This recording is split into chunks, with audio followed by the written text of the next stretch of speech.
রাফসান, বলো তুমি আমাদের স্কুলের মান সম্মানটা বাড়িয়ে দিবা? হ্যাঁ ম্যাম, এইবার আমি সর্বোচ্চ চেষ্টা করব।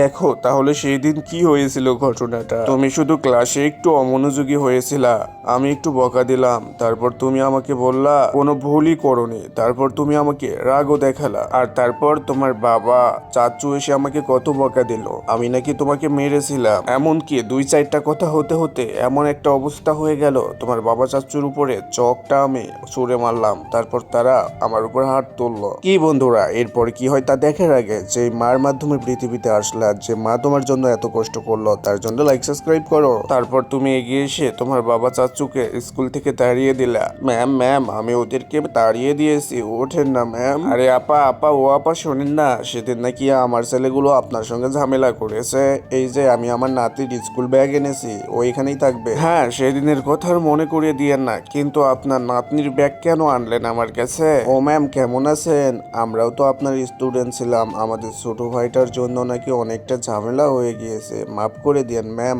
আমরা আপনার আদর্শে বড় হয়েছি।